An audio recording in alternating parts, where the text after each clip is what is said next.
This is how Chris Osberg makes the videos right there. It's a whole lot cooler watching the video than I look when you're looking at me, because I'm sure I look really silly right now. Oh yeah, it looks ridiculous. But I'm smiling, and that's the important part. Yeah, and you're in a FRS or a GT86 or a Toyota 86. And there's a skid pad here. Look at that. Yeah. And the ESP, the traction control is turned off. Hit it, Chris.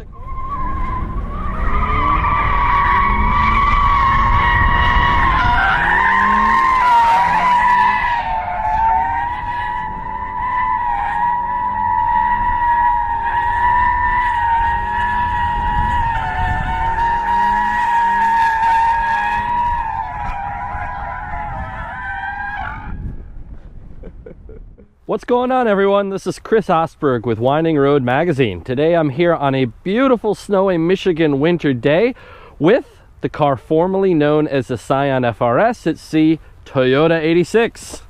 So last Thursday night I did take the winter tires off of my S4 to attend a little bit of track fun with Chris Amos.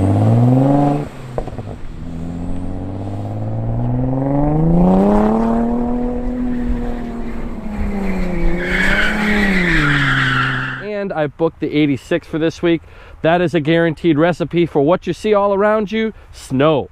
You might think, yeah, not so good, huh? Too bad I'm stuck with this car. No, actually, I'm really excited to be driving the 86 in the snow. So all of the little attributes that this thing is known for, the chassis balance, the fun, the controllability, the flickability, it also holds true in the snow. So there'll be more footage coming up later of Chris Amos and I hooning this thing on the dry. But for right now, I get to play with this thing in the white stuff. Let's take a look around this thing. The 86 and its twin brother, the Subaru BRZ, have attained a cult following among driving enthusiasts, and to be honest, it is well deserved. It is a little 2+2 coupe with the intentions or the sole mission of life of being fun to drive. That's it. It is not designed to set performance benchmarks. It's not designed to crush lap times. This thing is here to make you smile. And it does that by offering a very playful, lightweight chassis, low center of gravity, and ultimately excellent chassis balance and feedback that you can really use to point this thing where you want it to, get it sideways when you want it to, make good noises, feel precise, feel fun, and put a huge smile on your face. So let's go look around. We've got a bunch of 86s around this thing. You see the little 86 logo right here. You see another one right here. It's a reoccurring theme around this car. So the bore and stroke of the engine is 86. The internal chassis code has an 86 in it. The exhaust tip is 86 millimeters in diameter. It's kind of a fun, playful Easter egg kind of thing that they've come up with this whole brand of car. So not a huge fan of the styling. I mean, I don't think it's ugly, but I prefer actually the looks of the stablemate Subaru BRZ to the styling of the Toyota. But maybe you like the Toyota a little bit better. For 2017, once again, since the Scion brand is no more, it's switched over to the Toyota badge. They've done some updates as well to the suspension. The rear axle ratio is a little bit shorter. And there might be a few other things. I'm honestly not an expert on this car. My dear friend and colleague Chris Amos owns one of these. He is totally into the scene. He knows what's going on with these things. This is my first real experience with the car. I'd driven one when they came out a couple years ago, but this is the first time I've spent some extended time with it. So let's go ahead. It's actually decently practical for how small this thing is.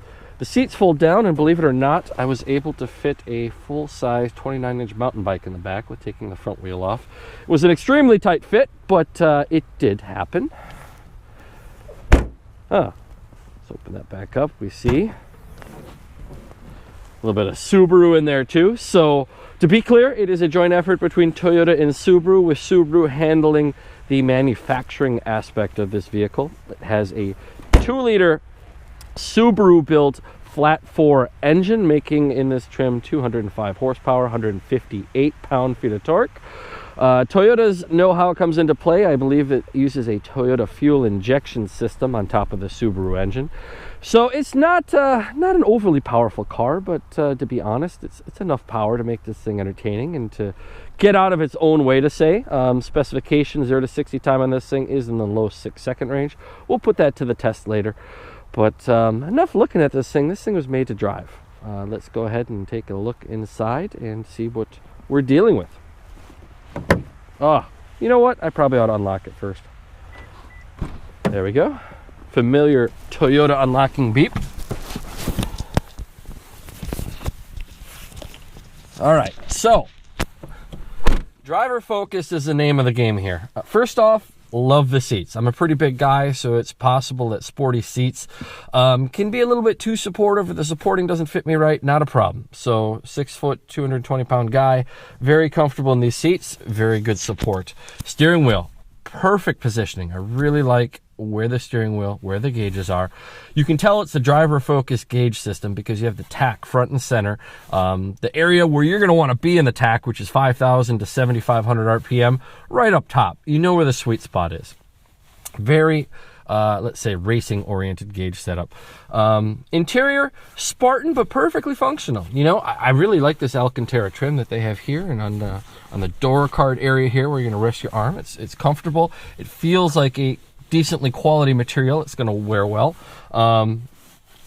Ergonomics, perfect here. Handbrake, very usable right there. Let's fire this thing up. Love the redundant miles per hour right there in the center. Navigation system, functional. It's nice to actually, you know, get a few nice high-tech things in a basic car like this. HVAC system, love it. So super easy to use. You know, I got my winter gloves back here. I could put those on and work this just fine. The knurled knobs are just like what I have in my F-150. Chris also told me that they're like the FJ Toyota as well. Grippy, easy to use, typical Toyota clock. Stick shift, very precise. So once you're in gear, very little slop in the shifting assembly at all. Nice short throws. It's not too notchy, but it definitely feels tight, like a, you know, typical cliche bolt action on a rifle. Nice little place here to shove your phone. Got some connections. Got some important buttons down here. The traction control off and the track button. We'll get to that again later. Power port down here. Cup holders. I do not care about cup holders in a car like this. Here we go. So, plenty roomy enough for a small car. We're gonna buckle up, and since it's snowy out, we are going to turn off all this stuff we don't need right now, namely traction off, stability control off. Here we go. Clutch, good sweet spot on the clutch. Doesn't take up too quickly. Not going to get going very quickly right now, but we will take a moment just to feel out the chassis balance. Steering, not too heavy, not too light, very good feedback.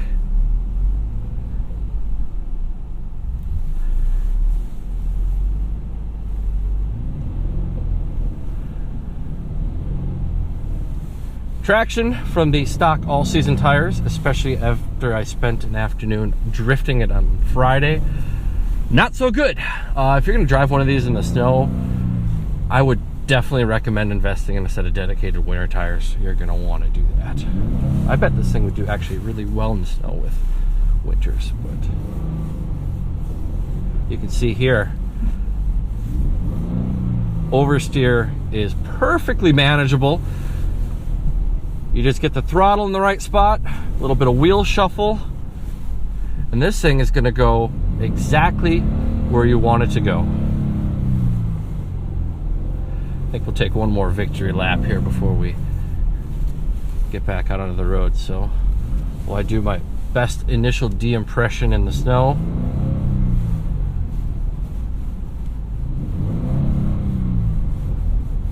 oh, that was perfect. Look at this, we can get this going all day long. Oh, no, too much. Spoke too soon. So, There's a very big sweet spot on this car, both in the snow and on dry pavement, where you can really get the car to balance itself, and through the modulation of the throttle pedal and steering wheel, you can drift it. So I would go out on a limb and say this is probably the easiest car to drift I've ever driven. It could use a little bit more power, but it's fine. It's just an inherently balanced car, and the engineers have done a great job of giving you that capability. So, all right.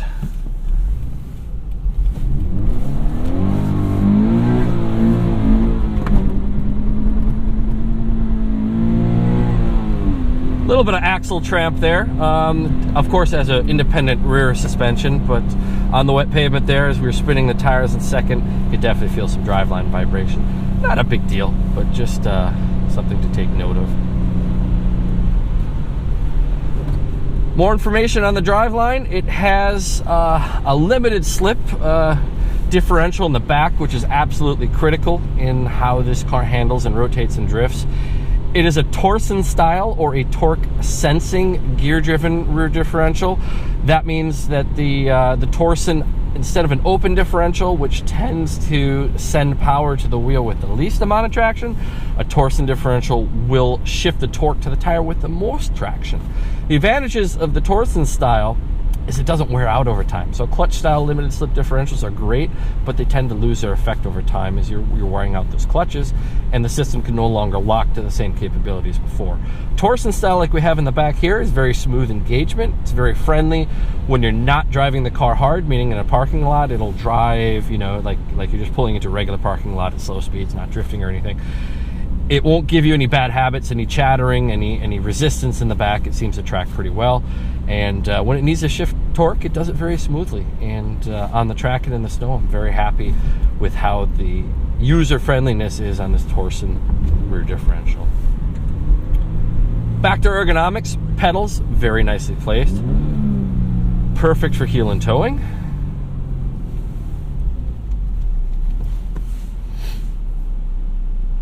Very easy to drive this car smoothly. Minor complaint, I wish the flywheel was maybe a little bit lighter. The engine, you know, for being a high performance, small displacement, high revving engine, doesn't rev all that quickly. There you get the nice shift light, which is programmable, which is kind of cool. You can program what RPM that little light and tone come on to warn you of an upcoming shift.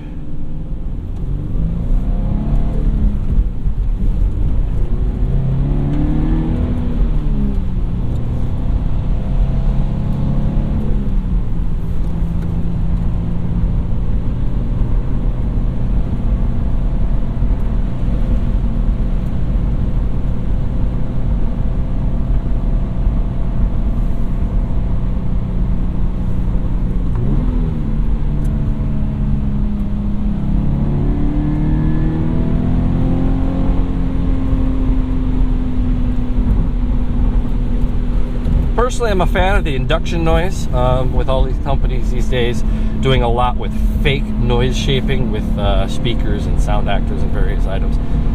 I do prefer the piped in induction type noise that this car has.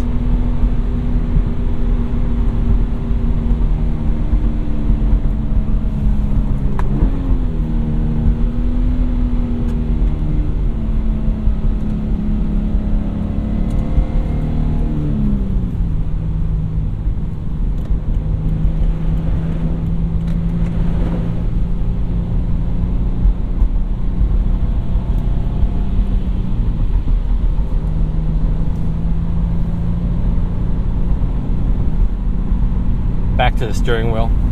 Super comfortable to hold here at the 9 and 3 position. Little recesses here for your thumbs. The steering wheel's in the right spot. Nice and padded in this region. Really just a good driving oriented car.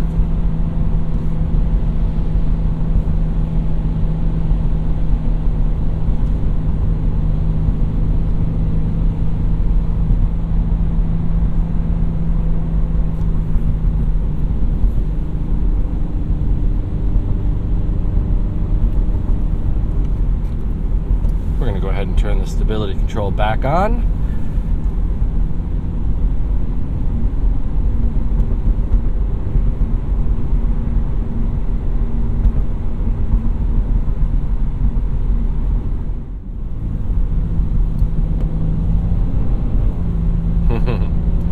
You can see the system comes on very easily in these type of snowy conditions. Once again, winter tires will go a long way to improve the winter performance of this car. So back to the tires. Interesting story or anecdote about the car is the Michelins that are currently on this car are not ultra high performance tires like you'd normally see in a sports type car. It's kind of the opposite. It's actually the same tire that they specify on certain trim packages in the Prius. And what it is, it's a harder tire, which means that ultimately it doesn't have the high grip of a ultra high performance summer tire. And that's a good thing in this car. It's a car that you can reach the limits of comfortably, even on the street. You can feel the car, and even in dry conditions, shuffling and moving around, and you can break the rear axle loose if you wanted to.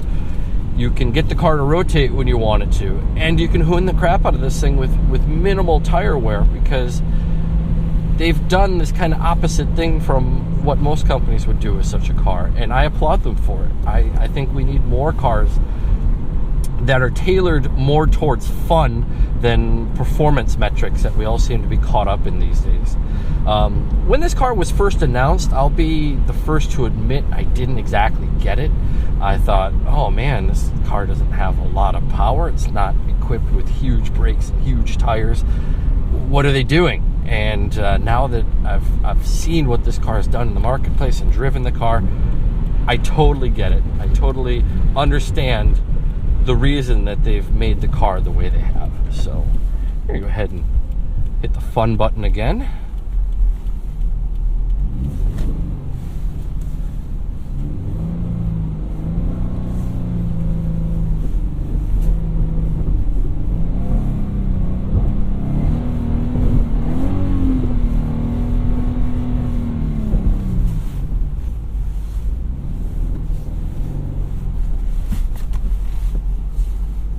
Handbrake.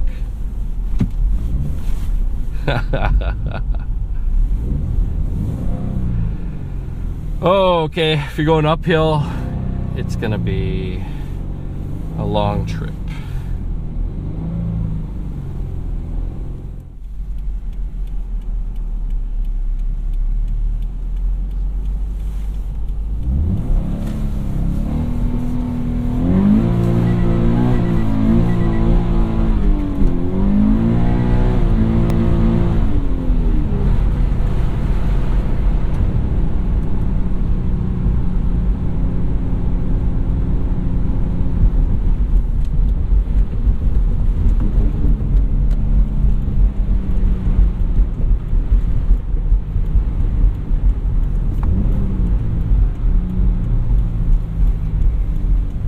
Really love turnarounds with this car. It's fun to just flick it.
One minor complaint, the car does not have comfort blink turn signals, meaning, you know, with most cars these days, you give the turn signal a little bump and it will blink 3 times for you.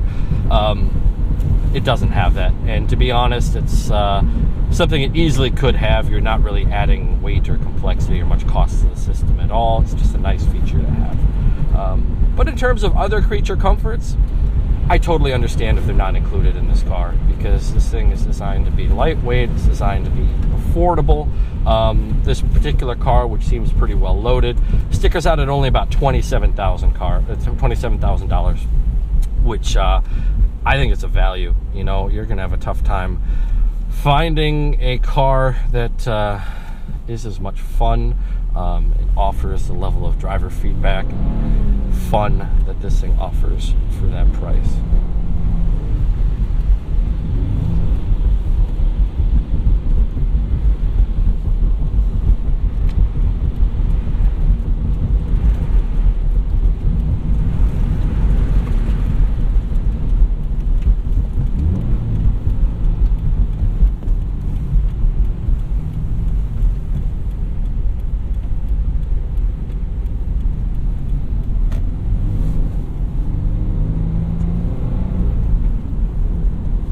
Getting back to the chassis balance, I can't overstate how well this car is sorted. It is nearly impossible to get this car to understeer. It really, the front end has very good bite, and the back axle is very serviceable, meaning it doesn't come around on surprise.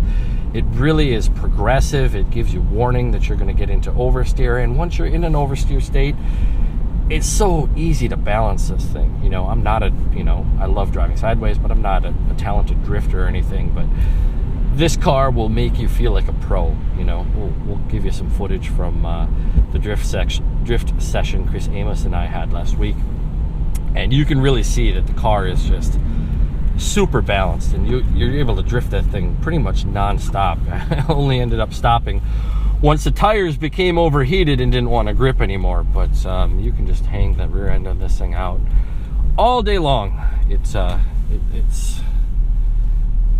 no joke, man. This is a cool little car to drift around. And with those high treadwear Prius tires, you can do a whole lot of hoonage without destroying your tires. So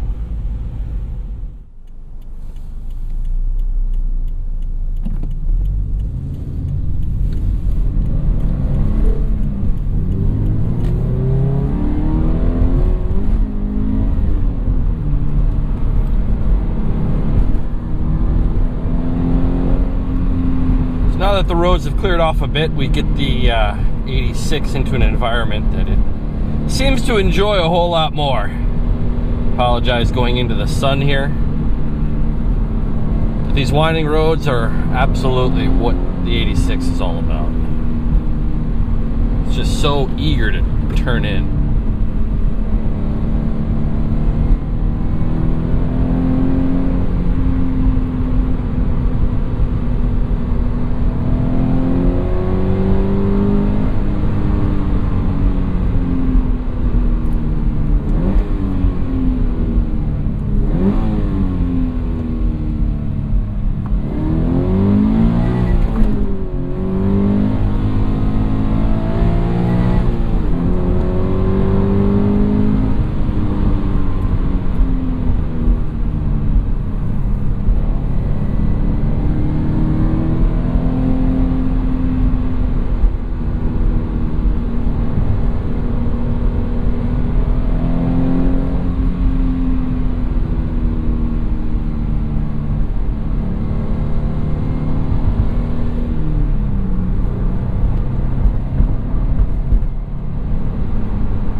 Another nice aspect of the Toyota 86, and I'm not sure how well this comes across in using the point of view camera, but the visibility out of this thing is quite good. It's easy to see where the corners of the car are at. I don't know if the bulges in the fender are purely cosmetic, but kind of is nice to see the edges of the vehicle in it.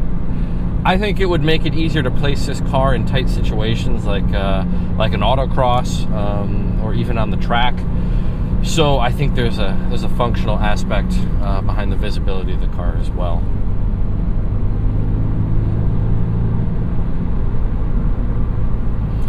In terms of making this into a commuter car, I don't know if I'd want to daily drive it on a daily basis. It is certainly usable as such. It's somewhat practical. Fuel economy is definitely going to be good if you're driving it easy, which I'm not. But I think over time, the slight bit of harshness to the ride, the vibration, let's say the effort into driving the car, it could wear on you depending on your commute. But I don't think I'd want to drive this thing in stop and go traffic. It's kinds of flowing back roads are a different story. Would definitely be enjoyable, but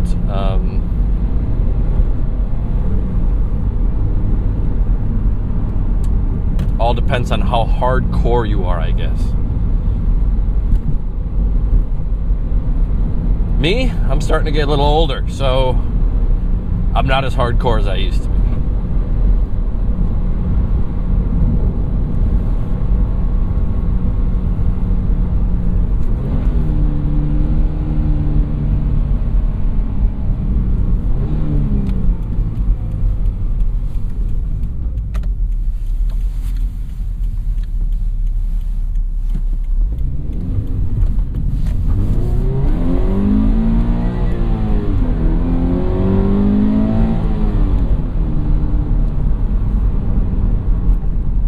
Interesting peculiarity of the 86. I'm not really calling it a complaint, but at low RPMs, sometimes the tachometer does this kind of jumpy thing, which, there we go, it doesn't really correspond exactly to what the engine's doing. So there's some sort of filtering function going on. It's causing the tachometer to mismatch a little bit with engine RPMs. It's not a bad thing, and a lot of cars use some sort of filtering function on the tachometer at lower engine RPMs, but this one is just an interesting side note.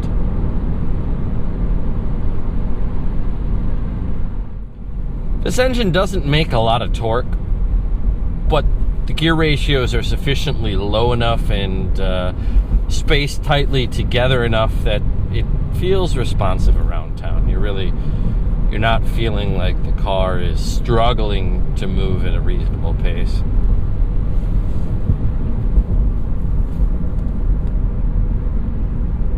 Already in 6th gear at 40 miles per hour, and it's in a reasonable location in the power band. But it is an engine that doesn't like to be lugged. If you get it much under 1500 RPMs under load, the engine will let you know very quickly that it's not happy at that. So it's an engine that likes a little bit of RPM to it to feel responsive and eliminate some of the buzzing and vibration.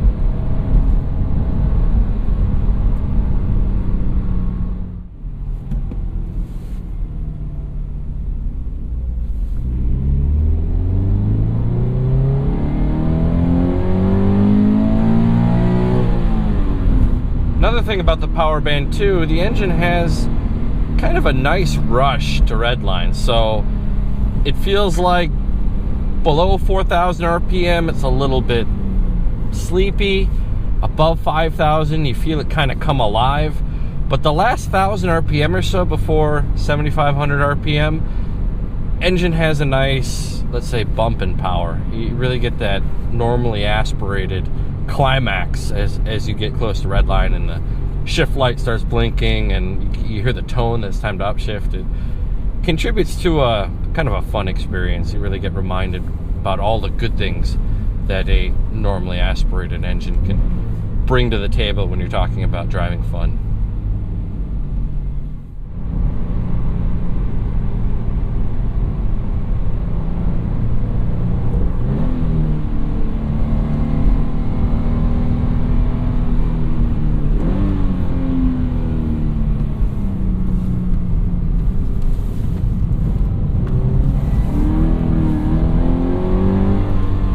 drift? I think the question is more, can you not drift in this thing? My gosh.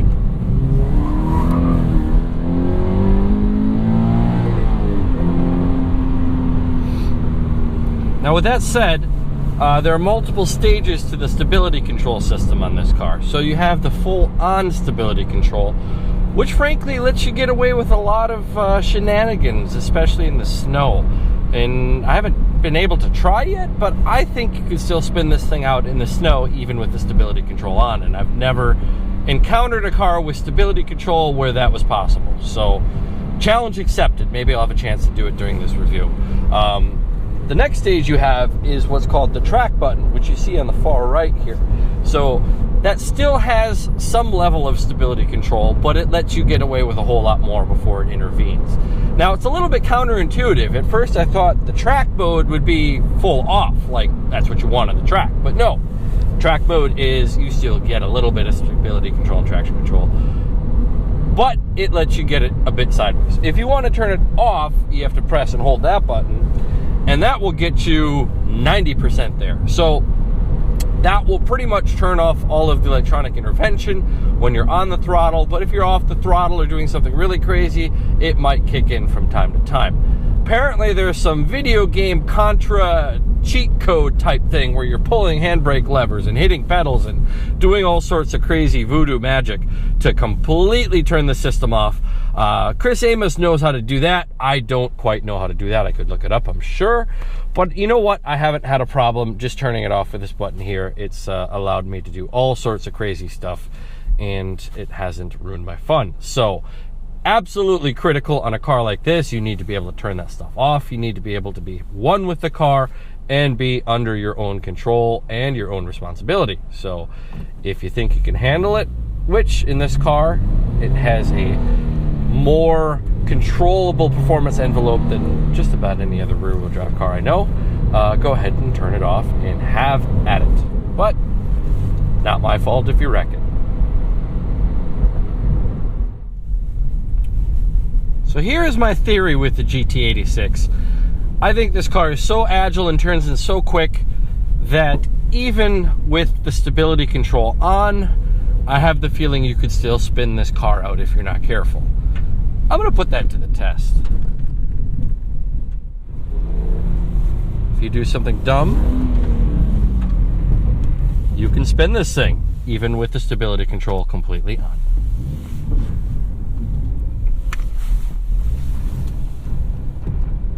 Oh, now look at that.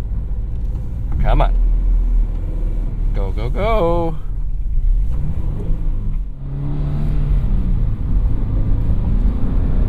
All right, let's take a few moments to talk about the things, the attributes of the Toyota 86 that ultimately don't even matter all that much. But I'm going to mention them anyways, just because a fair review should mention all types of criticisms with a car. You just need to put them into perspective.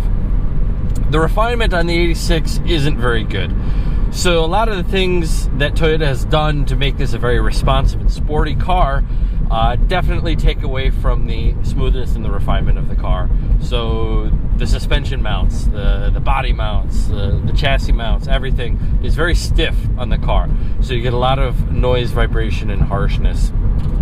The shifter itself, on cold mornings, it can be pretty crunchy. It just doesn't feel smooth and buttery to use. When you're sitting at a light and the light's about to turn green, so you're going to put it in first gear, put in the clutch, take it from neutral to first, there's a big clunk in the drivetrain as the synchronizers engage. So it's not a smooth car. So if you daily drive this thing or plan on taking a lot of long trips, it can wear on you a little bit. It's not a very luxurious car, but it's not designed to be. So you have to put it in the perspective that this thing is designed to be sporty and fun at a low price. And those are some of the kind of concessions you're going to make.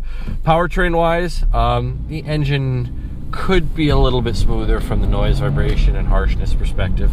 The idle can kind of hunt around a little bit. When the car is cold, it can be a little bit cantankerous. You can tell it doesn't really respond as smoothly as you'd expect. But once again, these are minor complaints. You get this car in its element, meaning car is warm, it's on a surface, on a racetrack, some place where you can, you know, wind it out a little bit, and you can quickly see that it's the right tool for the job, and that's where the car really comes alive.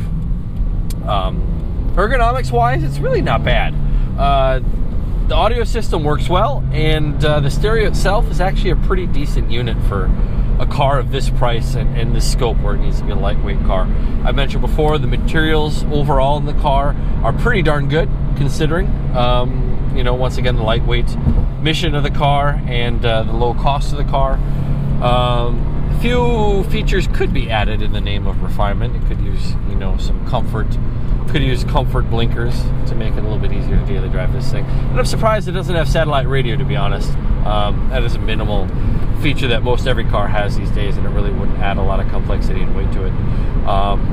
If you're driving this thing on the highway, close ratio transmission, you can see I'm going about 80 miles per hour, which is 3,500 RPM. It's not too loud. It's pretty comfortable, but you're definitely spinning a lot of RPMs on the highway.